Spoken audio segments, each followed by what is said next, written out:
take a Quran. And I got it. This one's got a better cover. Both of them are good. What's the difference? Nothing. It's just the cover. There's a lot of negative propaganda and negative publicity being portrayed against Islam and Muslims these days due to the elections. So the whole idea of this event is to reach out to the people, show who we Muslims are, and what do we represent in the States. Whoa. This place is something. The guy we're going to see speak is Raed Taye. He's a writer and political analyst. He's been a guest on many national and international television programs, including Fox's The O'Reilly Factor. I don't know if that's good. I feel pretty good. They should have snacks, though, I think. Like when I go to synagogue when I was a kid, and you get wine afterwards and some nice cakes. Ooh, did I just say synagogue?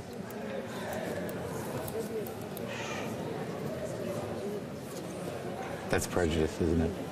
Making assumptions based on religion, that's what we're here to transcend. Just because I'm a Jew, I'm a Jew.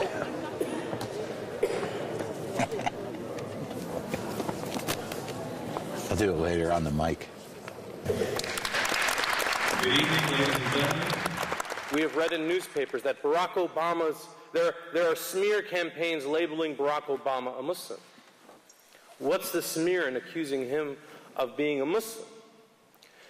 People are not asking that question, and I think it's an important question to ask, and it's something that Colin Powell has encouraged us to ask. And I hope more politicians will be brave enough to ask that question.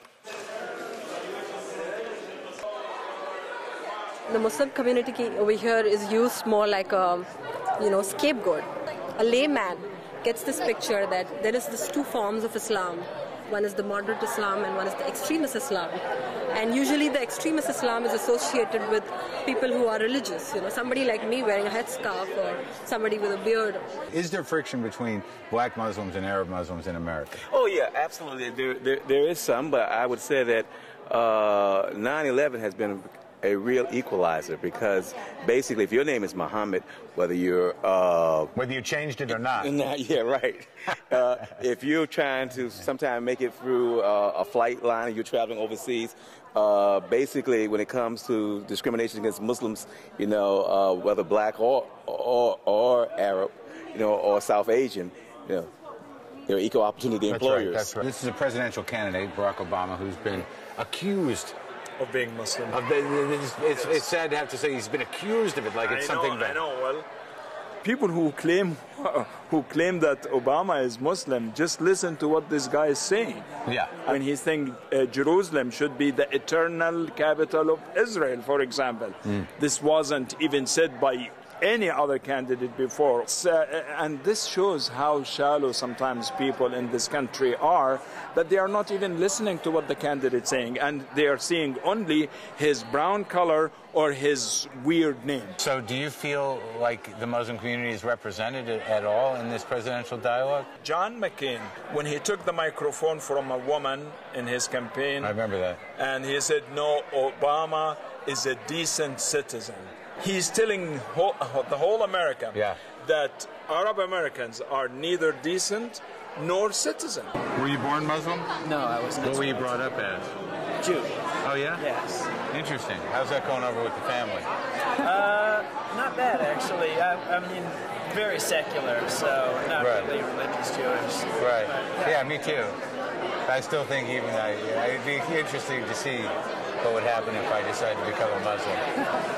I think Barack Obama gets this completely defensive. Yeah. I think he should be cool. He should be maybe, so I have a middle name which is Hussein or whatever. Yeah. I understand why he's doing that. He wants to win the election. So you give him a pass? He has his reasons, but his attackers don't have their reasons.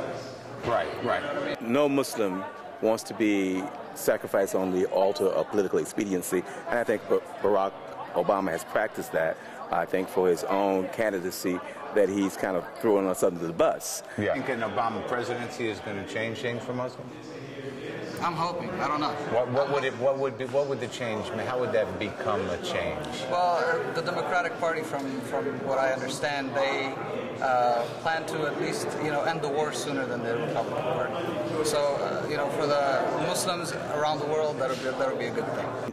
These aren't angels. These are politicians we're talking about. Yeah. From a pragmatic political standpoint, I think that many Muslims have looked at this situation and see that a clean sweep with the Democratic Party might be in the best interest of civil rights and civil liberties, not only for Muslims, but for Americans in general.